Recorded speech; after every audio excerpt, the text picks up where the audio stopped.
The collective. We have another fantastic show for you planned out today. Very excited to get both Clay and Johnny back. It has been a little while, John. Clay, good to see you. It hasn't been that long, but I'm always happy to have you on, man. Now, while I am very happy to have these gentlemen, you should be happy too. Like the show, subscribe to the channel, hit the notification bell, do all of those good things.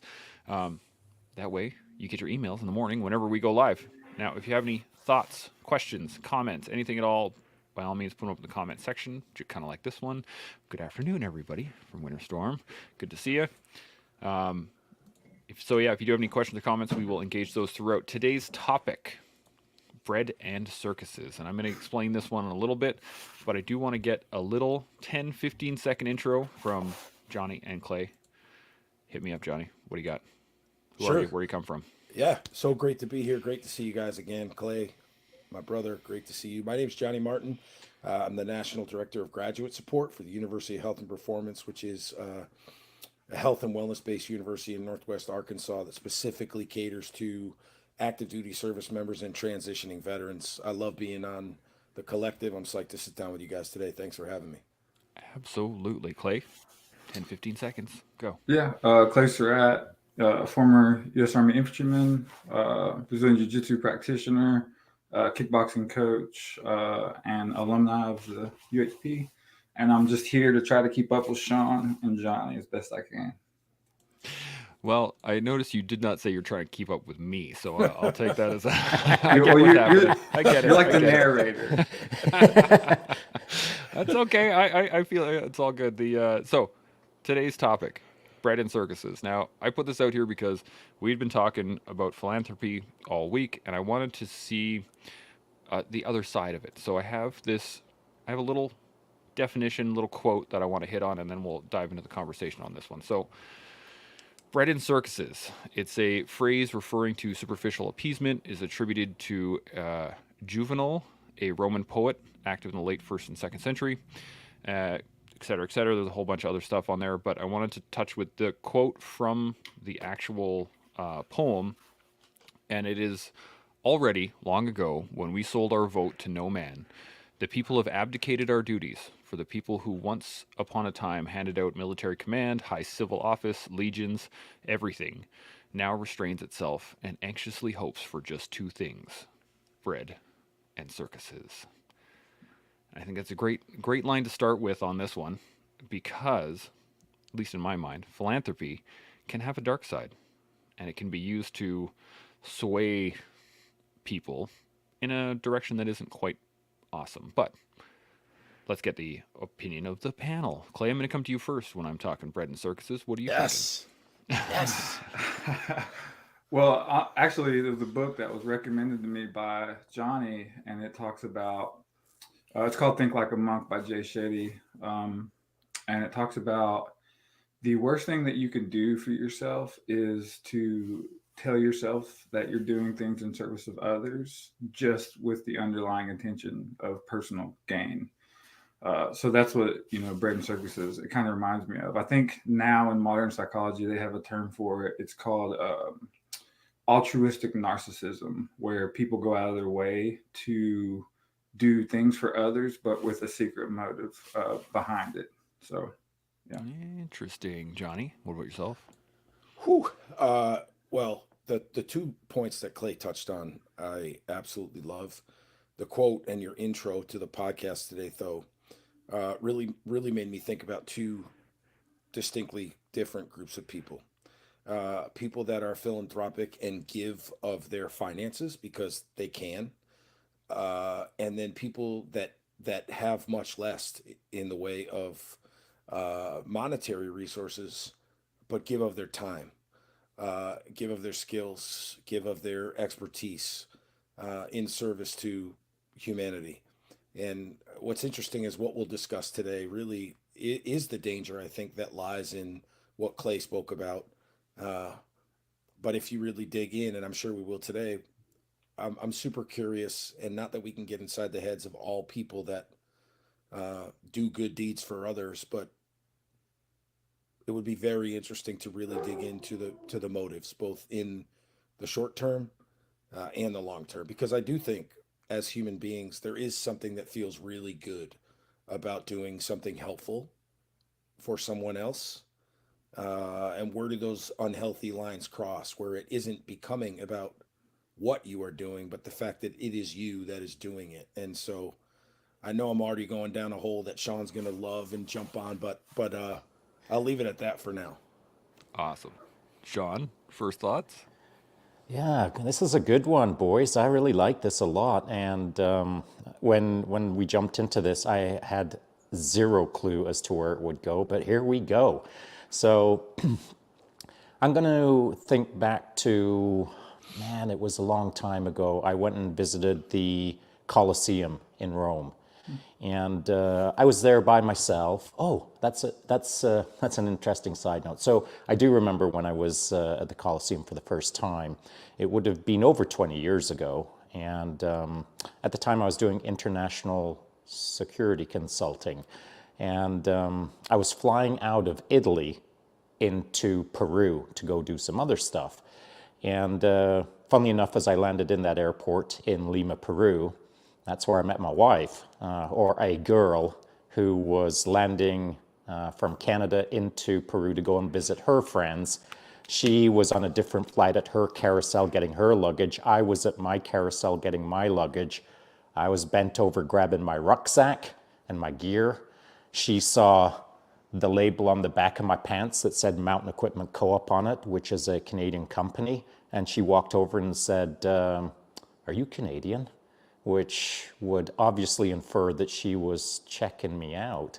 So noting the Mountain Equipment Co-op label, we struck up a conversation, and we kind of stayed in touch. You know, back in the day, you swapped phone numbers, not internet email addresses. And then, you know, many years later, married and kids, and here we are in Australia right now. She's just out for a 26-kilometer run. So with that in place, I had some time to spare in Italy. So I thought, I'm going to go check out the Colosseum. Spent about 13 hours walking around all over Rome. And standing in the Colosseum back then, it wasn't as controlled an area as it is now. And so effectively, I just walked into the Colosseum and walked all over it. Into the subterranean layers, all over. And as I walked around, I was, as I always do, in fact, I said in my live podcast yesterday when we arrived in Australia just the other day, we went straight out to the World Championship race course. One of the first things I did when no one was looking, I squatted down on one knee, grabbed a bit of dirt, and rubbed it in my hands. Kind of like Gladiator. But I've always done that, well before the movie ever existed. It's just a thing that I've always done, a little practice. It kind of keeps me, I know it sounds quaint, but it keeps me grounded. And so in the Colosseum at that time, as I was doing my thing, I stood up and looked around, and I was trying to feel the spirit of the moment. I was trying to connect with the past and feel that warrior vibe, that gladiator vibe. And that's what I was focused on my life at that time. And I felt the spirit of it, and the inner narrative that I had in my head was a completely different narrative than when we were at the Colosseum last summer. As a family, we traveled around Europe, and our sons and my wife and I went to the Colosseum, and we walked around it. And this time, it was much more controlled. But we managed to see certain parts of the Colosseum, but I didn't get to reach down and grab dirt off of the arena floor. But this time, my perception of the location was different. This time I felt more of the unjustness of what it represented. I felt the slavery of the moment. I felt the dark side of what perhaps bread and circuses are. And so the difference for me between that 20 plus year period on the two internal narratives of what the Colosseum represented to me, at one time it was a warrior representation, but last summer it was quite the opposite, because I understood the history better. I understood the reasons for the construction of the Colosseum. And simply, it was to distract the population so that politically they could be manipulated in order for the empire to continue doing what it was doing. Now, if anyone doesn't understand the history of the Colosseum, I would encourage you to go out and do a little bit of reading so that you can better understand what I just said. So, using myself as an example, at one point, I looked at a construct as one thing, but many years later, I was looking at that same construct from a completely different angle and therefore a completely different perception of what it represented. So time and education can lead you to two completely different conclusions. And today, as I sit here considering it, I'm left with the thought that my wiser self, my current Shaun, and his opinion on what the Colosseum represents is far more relevant, not just to the trueness of history, but it's absolutely relevant to this conversation, obviously. Yeah, absolutely. Clay, I'm coming back to you. What are you thinking right now? Oh, you're muted, bud. Yeah, that's an interesting point, because Johnny is thinking along the lines of, where do the lines blur, and then Shaun's given us an example that we could possibly think about of when does the line blur, of when is it no longer good to be doing the things that you're doing for society. We'll take Rome for an example. And I think that's tough. I think that's a tough question. I think it's hard, on a societal level to think about, who's to say what's good for a whole or a group and what isn't. And then who decides that, for what population? It's a really difficult question. But I think if it no longer is just good at all, if it's not beneficial to anyone at all, it's just purely for distraction, then I think that's where the line gets crossed. It's not for an intention even that's meaningful. I guess the same could be said for the individual. If the individual's intentions aren't meaningful or for a purpose, then they're no longer philanthropic. They're doing more damage than they are good. Basically lying to themselves and others that it's for a greater cause, but it's really just for personal desire and gain. Interesting lane. I'm liking this, John. What are you thinking? Yeah, I am too. And being mindful and respectful for all the right reasons that we don't talk religion or politics. First of all, Shaun's story and the specificity by which he shared those two the same location, but 2 decades apart. He literally brought me there. In both instances. It was very visceral for me. And Clay, I think, really explained as we're digging into this conversation, not the struggle, but I guess it is. It's a beautiful struggle that I'm having with this idea that I have that both things can be true at the same time. And here's what I mean by that. There's no question that some people give of themselves, their finances, their resources for perhaps selfish reasons. We can point to a lot of specific examples, but we won't. But I think all of us in our lives, if we think about organizations or individuals, we know in the back of our mind that those people, although giving, there is another motive behind that gifting. Where I beautifully struggle is if I put myself into the shoes of the receiver of said gift,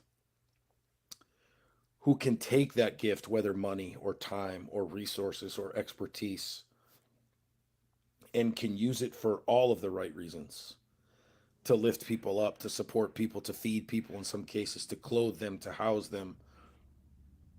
Their perspective in those moments of need is probably different than mine looking at the situation from a different window. And so while I look at the situation from that window and say, I know who this guy really is, I know what he's really doing, I would be hard pressed to think that the receiver of those gifts, even if they knew all about this person or this entity, it would be hard pressed to believe that the receiver of the gift, who knows that those gifts can benefit a handful or dozens or even hundreds of people, would be hard pressed to push back on those gifts. You can use, if you look at the history of the United States, back in the 80s, in the early 80s, where the crack epidemic exploded in urban areas across the country, it was very, very common for neighborhood drug kingpins, who in one hand were distributing drugs that were killing their neighborhoods.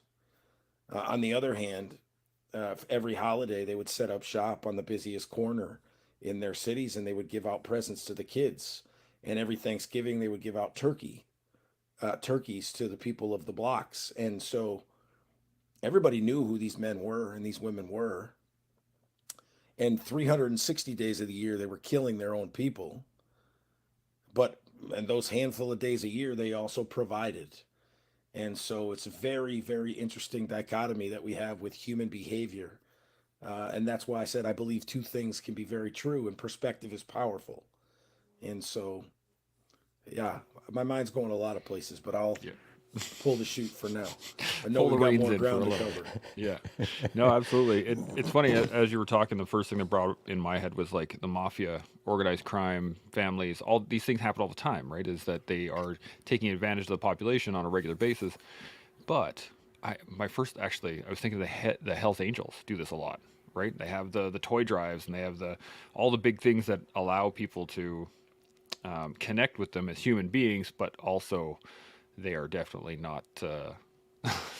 They're not big brothers of Canada, right? Like, they're not there to help out everybody at the same time. So that's It's an very, interesting. very, very interesting. It really is. I'm loving Organized it. crime is a great example.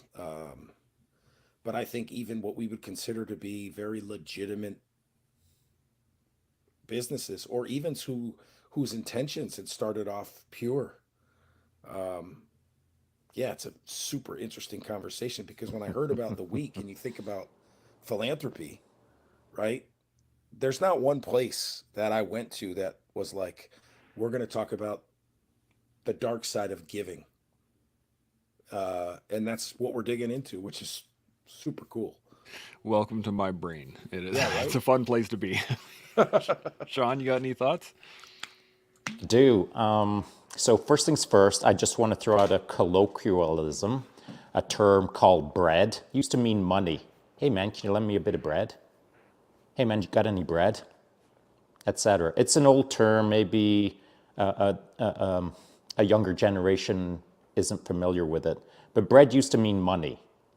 And I'm looking at this panel and I'm thinking about the collective, and we don't have any money, but we're actually handing out a bit of bread. And the bread is Johnny and Clay's wisdom. That's the bread. And over here, we sometimes are a bit of a circus. And when we first started off, our circus was truly a bit of a clown show. But now we've kind of got our feet underneath ourselves, and we've found a bit of a rhythm, and we feel a bit more comfortable. And now the circus is not just bread for the masses with some entertainment.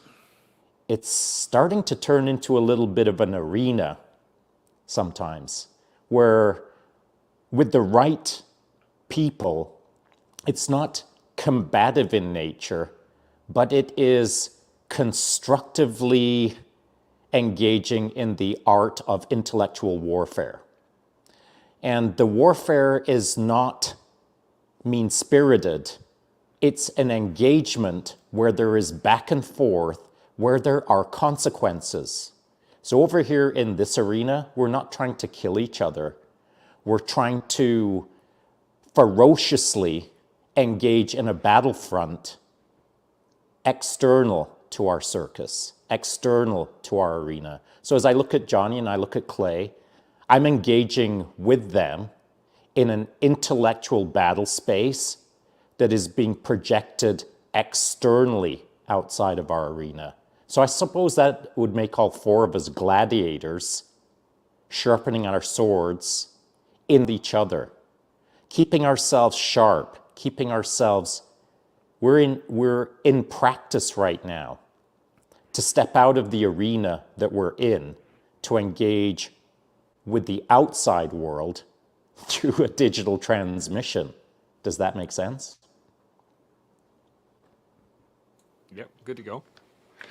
And were you going to continue on that, or was No, I'm proposing it as a proposing it? thought Okay, construct to see where it goes. I like it. I like it. Clay, I'm coming to you. What do you think? Well, Johnny's too friendly. He wins the digital battle every time because everybody just likes him like instantaneously. I've never met someone That's not, you know, that- and I know that's not true. that doesn't like you as soon as they meet you. I don't. Everybody's your best friend somehow. So we win in love. He wins the battle there and then. But yeah, I mean, it's true, right? Because, you know, for me on the outside and knowing Johnny and Shaun and Chance too, I'll add you this time. You guys,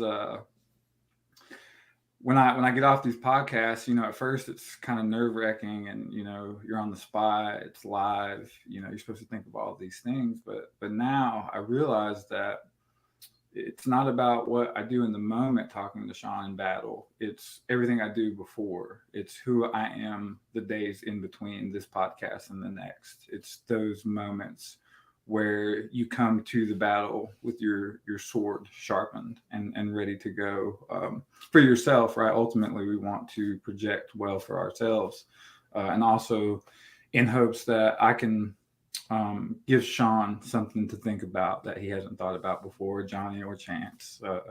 So it really is, it's beneficial to have these small digital battles because it makes me want to be a better person, even when I'm not talking, even when it's not, you know, this big glorified thing that's on the Joe Rogan's level. It's just guys that want to be better, making each other better in ways that aren't even tangible. That battle space, that digital battle space of wanting what was it? Stab each other in the chest. That whole concept of being there in that way. It's definitely made me better for sure. Outstanding, Johnny. What are you thinking? Yeah. Oh man, Clay came in sharp today. Sharp. I think, again, you know, Shaun always invokes and tees up such profound concepts to think about. And I do a much better job, as you guys have probably seen, of taking profound and pretty deep concepts that Shaun can articulate very well, as can Clay. And I try to really condense them down in a way that makes the most sense for me and maybe for those listening as well. But what you both made me think of is the importance of repetition. And you both made me think about for me, what it means to really learn. And we don't just learn from experience, we learn from reflecting on experience. If we learned from experience alone, we'd never make the same mistake twice, right? And so what you guys just really made me think about is the importance of the repetitions. And as Shaun put it really eloquently, this idea of sharpening the sword in the intellectual space. And then what Clay doubled down on was relative to, man, I used to just think about this construct in terms of the collective. Like, I've got to be on my toes and I've got to be sharp to engage with these guys because they're going to be sharp and they're going to be ready.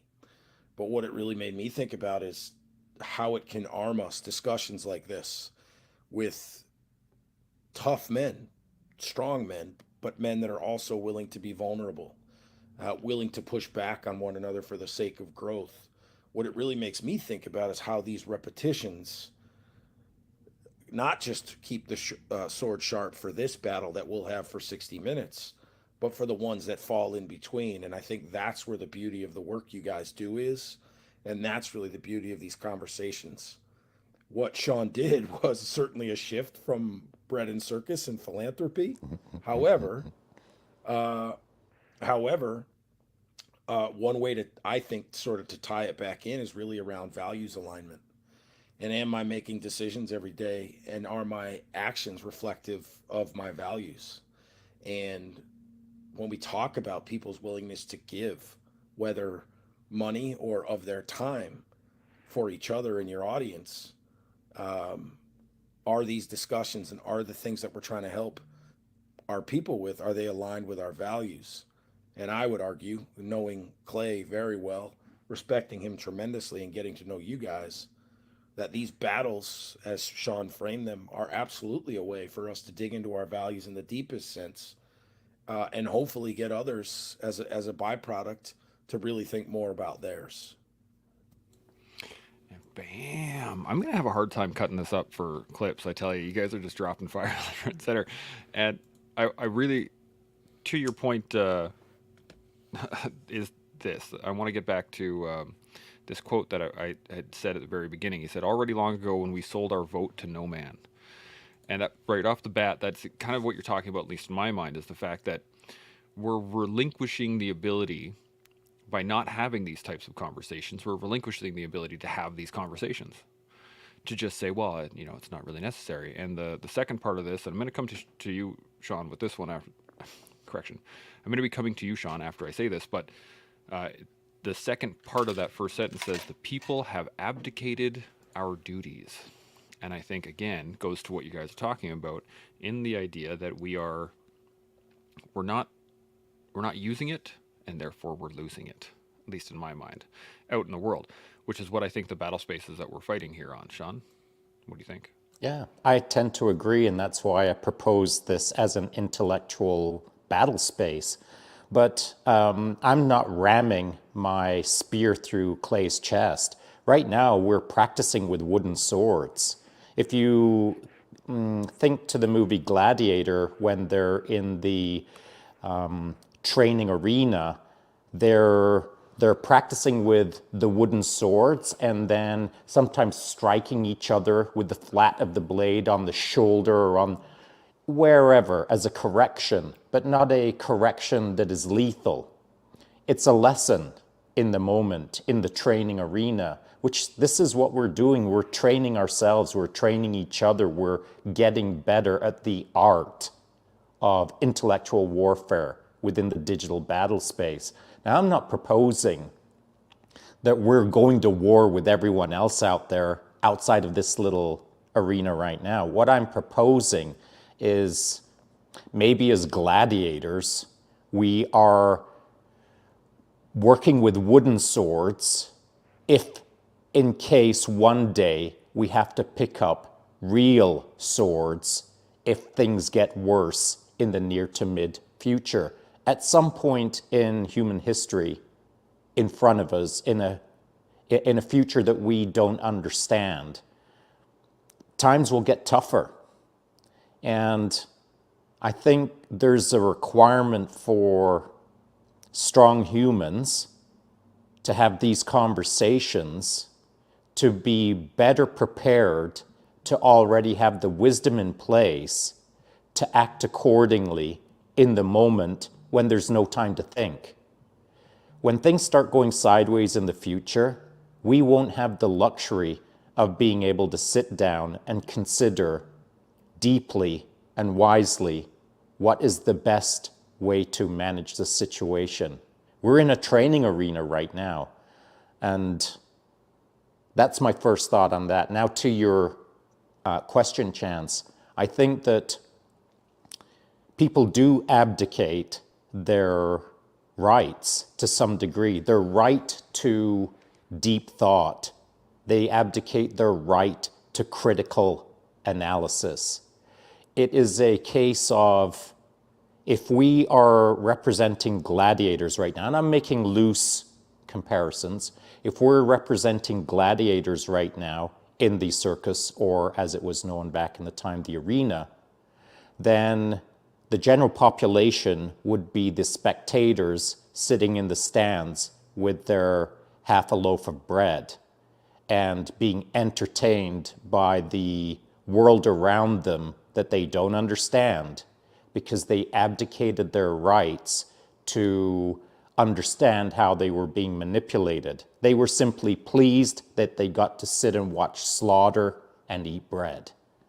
And by slaughter, I mean, referring back to the Colosseum, depending on how you consider the statistics, it was 1 million plus animals and humans that were slaughtered during that period of time. I believe it was about 400 years. And so when you watch a movie like Gladiator or you see a photo of the Colosseum, it evokes a romantic notion of what it means to be a warrior, what it means to be a slave, what it means to be a ruler, what it means to be a spectator. They are glorified and romanced through movies, through the spectacle of the moment. And the spectacle of our current moment is the distractions that are created in front of us to help shift our attention away from the obviousness of what's happening in the real time. If you're a critical thinker, you can see that the manipulation of society it's child's play. It's so easy to do because people have abdicated their rights to critically think about what's going on. They're happy for their neighbor or for their digital neighbor to send them a post and say, everything's bad.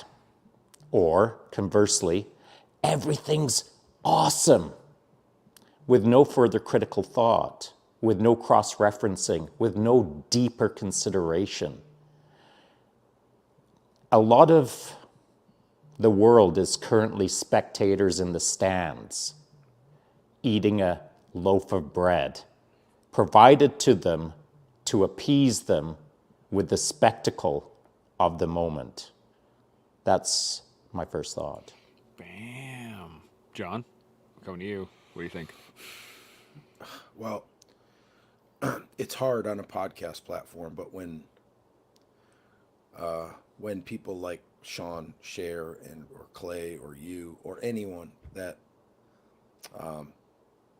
really gives a lot of time and consideration into thinking about our journeys and the journeys of others, it's very hard on a podcast platform to pause and give people a chance to reflect on what is shared. So thank God for technology that they can play this back as many times as they want, because there's so much in there, really. And I part of me understands that it is because of my lens in psychology and mental performance that I really dig in to what is shared on platforms like this. For me, one of the things that is extremely important in my life as a free man, one thing that I would fight for until the end is the power to choose. And again, in my attempt for my own brain to sort of peel back really a lot of the specificity that Shaun shared, what resonated with me the most as a listener, as a spectator while he was speaking, if you will, is how critically important it is for me to never, ever relinquish my power to choose. And one of the things that I think we would all agree, based on the premise of this discussion, that many are abdicating and many are forfeiting, is their ability to think critically, to choose soundly, and to act accordingly. And that is something that I probably hold more dear than most values. It's when we can have discussions like this that we are introduced to that power. We're introduced to how much power there is to choose whatever path is right for us. And so many people are giving that up so freely. They're giving that up without any fight at all. And conversations like this with men like you make me extremely hopeful that other people may stop and reflect and arm themselves with that ability. But you know what? I get to choose. Nobody else gets to choose for me. I get to choose. And there's so much power in that. And that's what Shaun really highlighted the most for me, is the power of choice.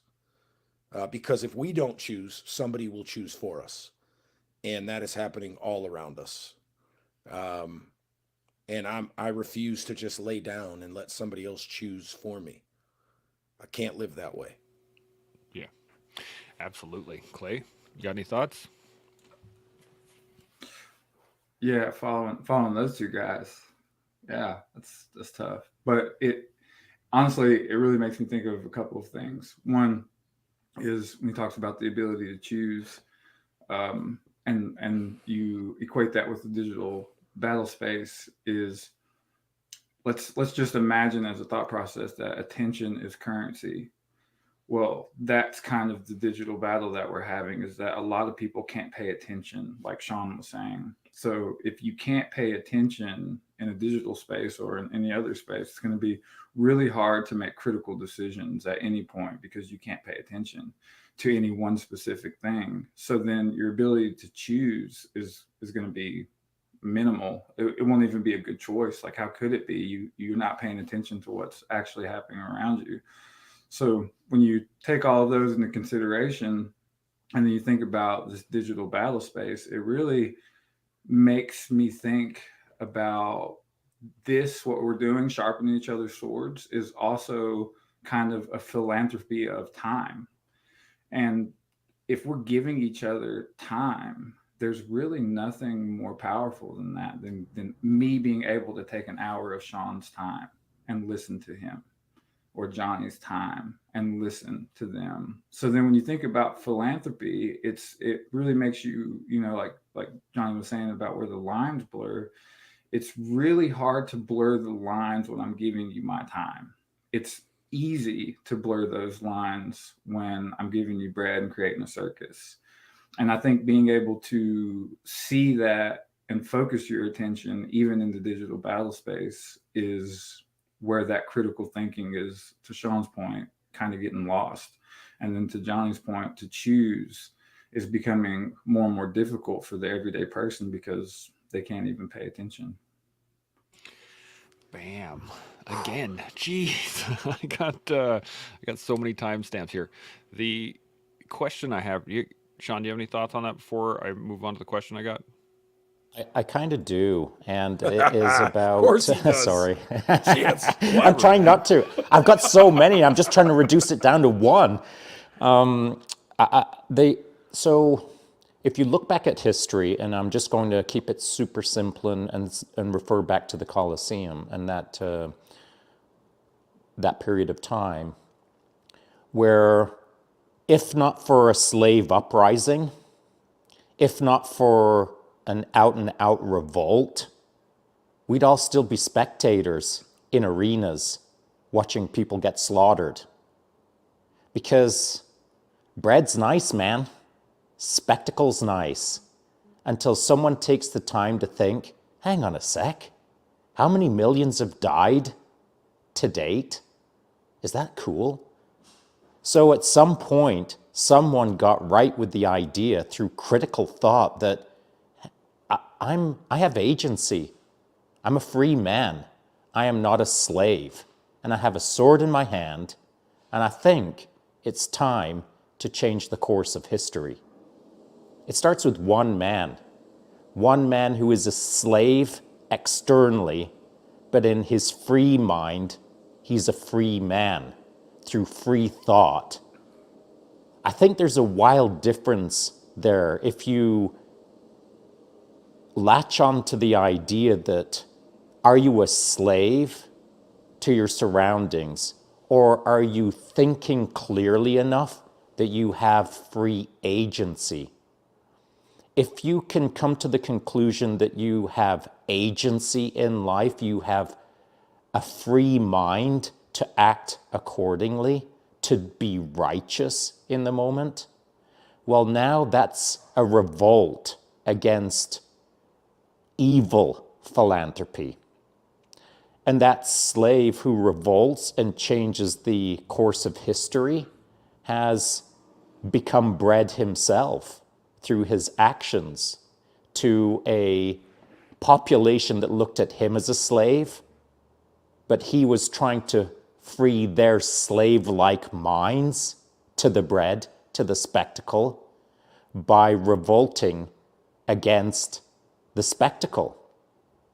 And so I see it as a irony where the spectators are the slave and the slave is the free man if he applies critical thought appropriately. Man, you're killing me here. So I love what you put down there, and I want to kind of build upon it with this little bit of a long question. So my thought was, you were talking spectators, right? You're talking people who are watching the show, people who are watching the movie, people who are watching the Coliseum. They're being shown a aggrandized version of whatever it is. I think back to the movie, Gladiator, and they have that whole scene where it's all like the hordes of whatever, run by the legions of Scipio Africanus, right? And they have that whole battle scene, and they have those whole things, right? But the actual people don't know what those hordes look like. They don't know what the barbarian is until they show up at the gates of Rome, and they say, "Guess what? Now you're going to pay us everything." I think it was the payment for the initial invasion of Rome was the weight in silver of every person living there. And then the deal got changed, and the Romans said, "Hey, you can't do that." And the victory go to the the spoils go to the victor is the terminology, right? Is that you don't get a choice at this point.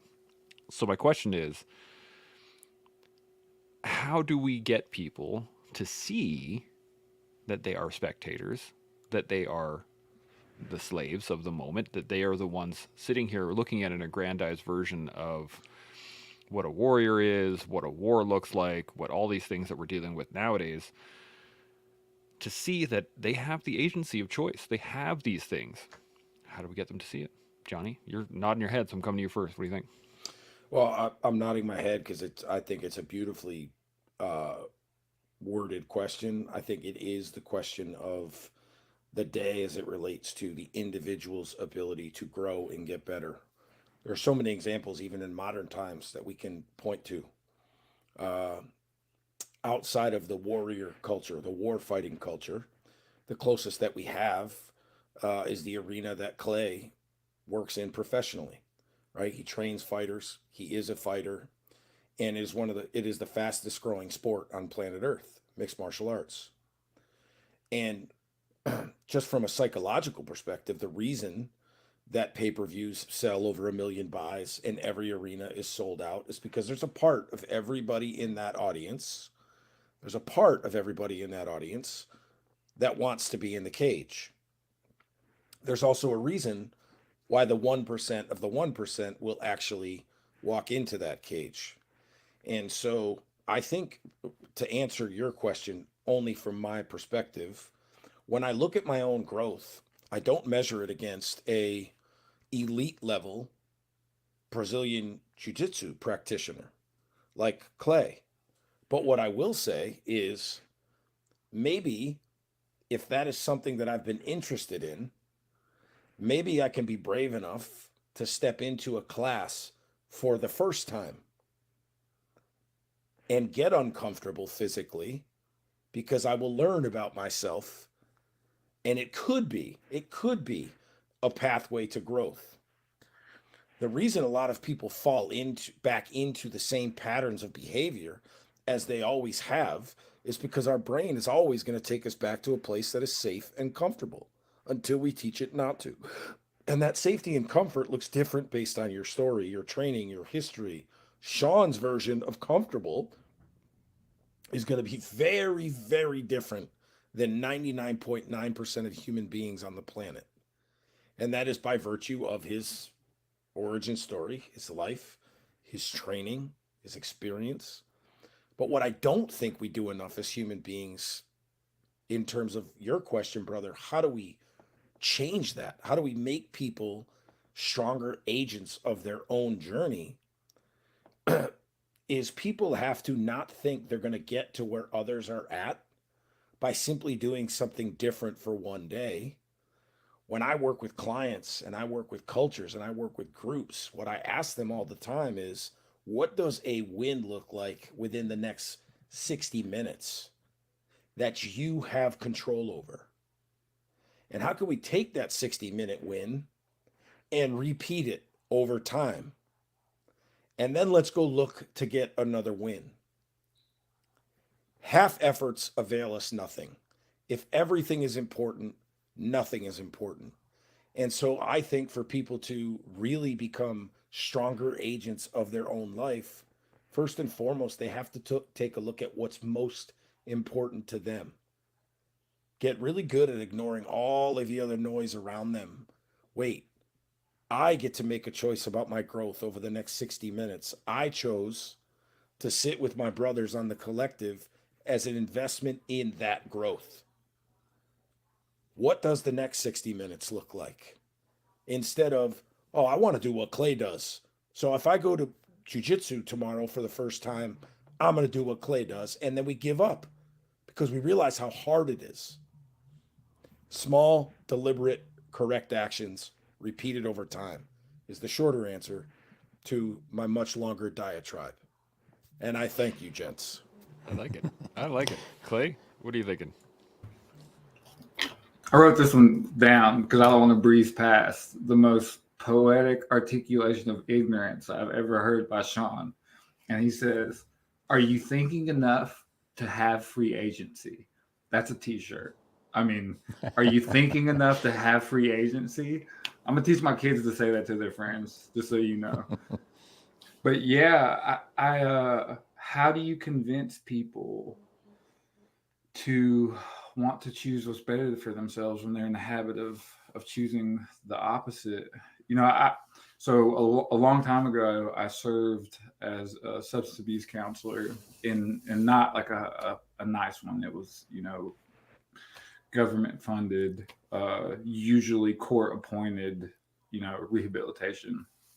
And that's something that I ask myself a lot, you know, and because you find with, you know, people that are in addiction, they tell you, you know, all of the right things. They said it 1,000 times. They know, you know, how to act, what to say. And, you know, a couple of cases, there were young men who I believed, you know, and they would leave, and 2 weeks later they overdosed and died. And that was common. Like it was very common on that level. And so when I looked around, I started to think, you know, it seems like everyone knows, you know, in these facilities, they have the answers. They know what they should do, but what prevents actual change? And to me, it was, or the answer that I came to was application. It's the application of what you already know for yourself to be right. And I think that sounds easy, but it takes a level of self-awareness and agency, like Shaun said. And then obviously someone much smarter than me, you know, Jordan Peterson, he has a quote that I think is really useful, especially in this situation. It was actually a whole chapter, so it's not a quote, but it's treat yourself like someone you're responsible for. And if you really think about that, if you want to do what's right or have agency, treat yourself like you would treat your dog or your child, you know, treat yourself that way, because ultimately change or choosing the right thing comes from the individual and the individual taking responsibility. And I know people don't want to hear that, you know, take responsibility for yourself, but I mean, there is universal truth to that. There's ancient wisdom to that. It's not just information. There's a lot there. So yeah, to make other people choose, you know, maybe it's what we're doing now, where we're sharing this space, we're being vulnerable, we're talking, we're giving each other time, and we're making these thoughts that people have, but they don't have necessarily the other people to articulate it with possible. So now they can hear what we're thinking, and hopefully it's useful, because not everybody has someone to talk to, and that's the unfortunate reality. Absolutely. Shaun, what are you thinking? Yeah, I like that. And I was thinking about, we've had a conversation in the past about wind conditions, and I described loosely that one day I got a shot in my left shoulder and a shot in my right shoulder for a flu vaccine and a shingles vaccine. And I was under the weather and my shoulders were sore and I was whining a little bit inside my head. And I knew I was going to go out for a ride because that's who I am, even though it was recommended not to. And what I had to do was create a win condition. I had to create a win condition for that ride. And my win condition was, all right, I know I'm not going to be world-class performance today, but I'm going to give it my best, and I'm going to put out a performance that I'm pleased with, that is acceptable given my current condition. So the win condition can be created irrespective of our condition. It's that first critical question that you have to ask yourself before you become responsible to the action. So you have to think about, how can I win in this moment? And I'll get to the pluralized version of that in a second. How can I win in this moment? Now that I know what my win condition is, now I'm going to be responsible to that critical analysis, and I'm going to execute against it to perhaps achieve the outcome that I've set for myself as a win condition. So I'm thinking about what Clay had said, and I think that maybe if I could sit down with one of those young men and just say, hey man, what would it take today as a win condition for you?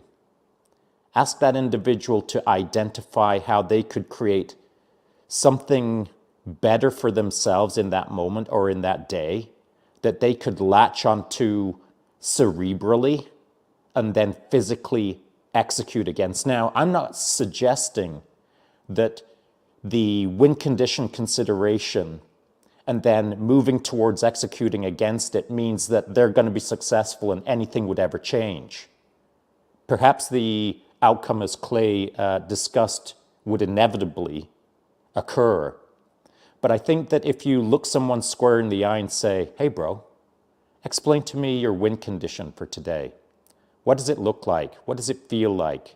What does it smell like? How can I help you achieve that win condition? But more importantly, how are you going to explain to me how as a team we're pluralizing the win condition?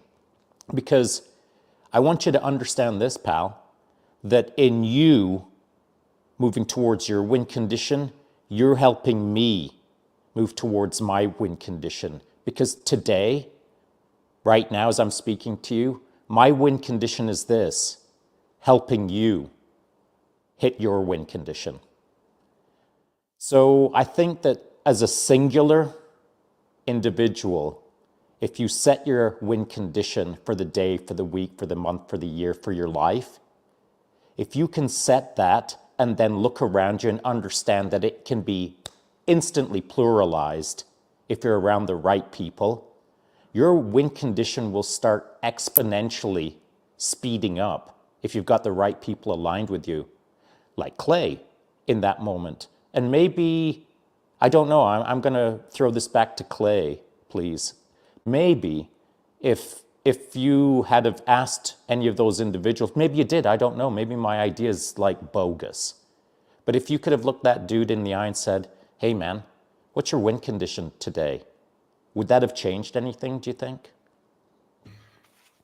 Yeah, I mean, it's possible, to be completely honest, I just don't think that a lot of people even have someone that puts that much thought into asking them a question, to be completely honest, so it in some ways it's much deeper than that. In some ways, if you even give them that amount of attention, oddly enough, back to what we're talking about, they almost perceive it as the motive underlining your philanthropy of time as the counselor giving it to them in the moment.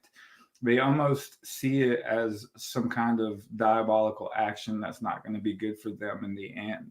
So even if they Right, respond to what's you, the angle? What's the yes, angle? always, Right. always. So I think I think something that you do and Johnny does well, and Chance I'm sure as well, is there's just a sincerity and genuineness that you just get, right? There's nothing to prove per se. And I think if you get that across to those individuals, that maybe what you just said would work, but it's not guaranteed. You don't know in the moment if they're believing you, it's not having an underlying moment, or just don't care, because that's a big thing, right? It's not necessarily that you're going to get anything from them, but they think that you're just pretending like you care. And then in the future, you're just not going to be there. Right. And they assume that in the moment.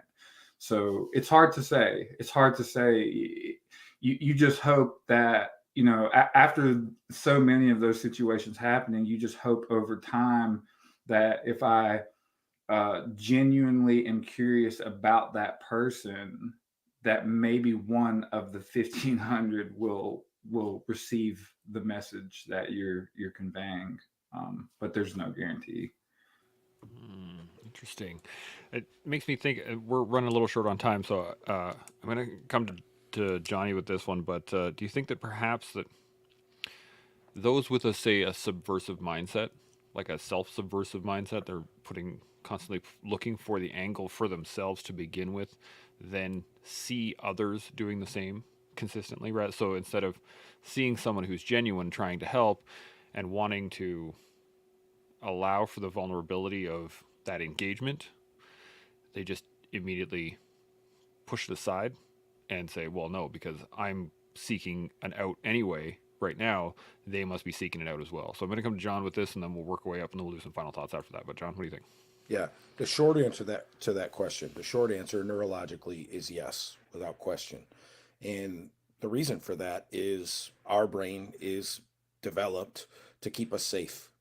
And the stories that we tell ourselves become our truth. And so if I enter a situation, especially, uh, Clay's work with that community is a specific example. But when you are suffering from the disease of addiction, whether or not people agree with it being a disease or not, when you are suffering from that, you have spent a lifetime in many cases lying, cheating, stealing as a result of your addiction. And so you've been working angles for so long that as a protective nature, you're going to see that in others.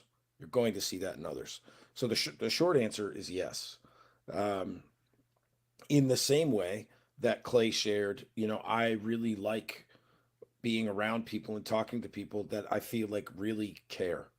Uh, they're sincere. They might not have all the answers, but they're willing to get down in the valley with me and to help climb out. I mean, that is the definition of empathy. That is the skill of empathy is getting down into that valley and climbing out with that person. So yes, I think people that are looking to angle or and by the way, all of us are guilty of that in varying degrees because that too is a way that we protect ourselves from harm. From the difference though is when we have conversations like this, we can become more aware of our own insecurities. We can become more aware of uh, those things that we might be doing to leverage our own good in situations where it's not about us. Uh, i.e., am I giving to this cause because it is right, it is just, I care about it, and I don't expect anything on the other end? Or am I giving to this cause because, yes, it's a great cause, but I'm going to get some shine as a result of it too?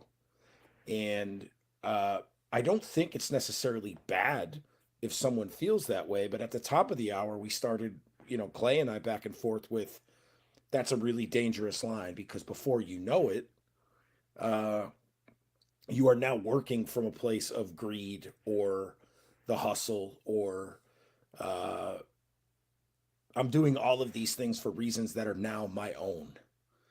And that, although might not hurt the recipient, it's certainly going to hurt you and those closest to you, because that changes who we are as people. So a lot of different places we could go. I know we're running out of time, but as always, man, have I loved this.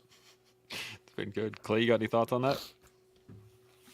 No, no. I think one thing, thinking about that, I wish I would have done more is in those moments. There's two eyes. There's two individuals talking to two individuals, and the way that Shaun kind of integrated, like how can we get W's as a team and making it seem like more of what your actions do that actually do affect me as well, right? Like if I want to get my small wins for the day, that's incumbent on you getting your small wins for the day. Now, how can we build that small, deliberate actions, as you said, Johnny, in a direction that may make some real positive change? And I wish I would have thought of that back then, because whenever it's two individuals, there's a lot of walls there.